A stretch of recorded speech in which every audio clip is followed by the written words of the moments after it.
বিসমিল্লাহির রহমানির রহিম। আসসালামু আলাইকুম। সবাই কেমন আছেন? আশা করি সবাই আল্লাহর রহমতে ভালো আছেন। আমি আল্লাহর রহমতে আপনাদের খুব ভালো আছি। Welcome to my channel. আজকে আমরা পাঙ্গাস মাছ দিয়া তরকারি রান্না করে দেখাবো। তরকারির মধ্যে ছিল কলা এবং আলু মিক্স করে রান্না করব। প্রথমে চুলায় তেল গরম হতে দিয়ে দিলাম। তারপরে দিয়ে দিব পেঁয়াজ কুচি। প্রথমে পেঁয়াজটাকে একটু নাড়ি চাড়ি ভাজা করে নেব।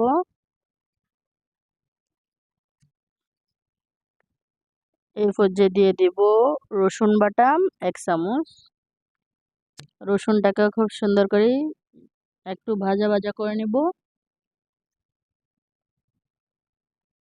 এই পর্যায়ে দিয়ে দিব গুঁড়া মশলাগুলা। প্রথমে দিয়ে দিব হলুদ গুঁড়া, তারপরে জিরার গুঁড়া, মরিচের গুঁড়া, ধনিয়া গুঁড়া, তারপর লবণ।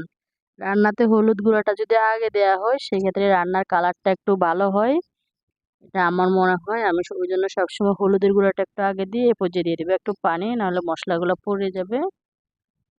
পানিটা দিয়ে একটু কষায় নেব খুব সুন্দর করে।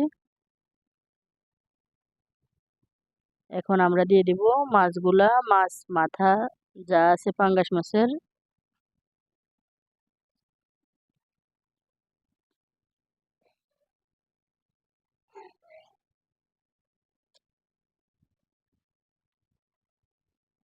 মাছগুলোকে একটু কষাইতে দিয়ে দিব উল্টায় পাল্টায়।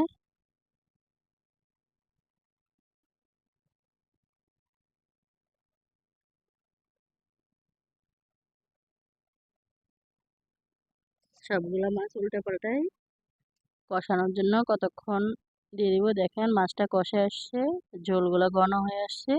এই পর্যায়ে আমরা দিয়ে দিব তরকারিগুলা, কলা আর আলু। কলাটা কষে গেছে, ভিজায় নাই ওই জন্য। এখন মাছের সাথে দিয়া উল্টায় পাল্টায় দিব। এখন দিয়ে দিব পানি। ঢাকনা বন্ধ করে রান্না করতেছি। দেখেন রান্নাটা প্রায় হয়ে আসছে।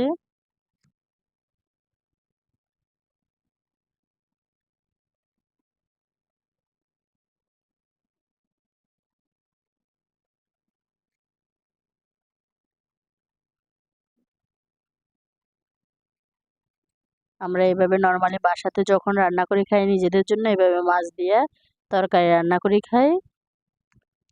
যদি ভালো লাগে আমাদের চ্যানেলটা সাবস্ক্রাইব করবেন, লাইক কমেন্ট শেয়ার করবেন। ফেসবুক থেকে দেখলে অবশ্যই ফলো দিয়ে রাখবেন।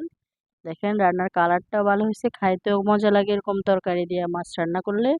সবাই ভালো থাকবেন, পরবর্তী ভিডিওর জন্য অপেক্ষায় থাকবেন। আসসালামু আলাইকুম।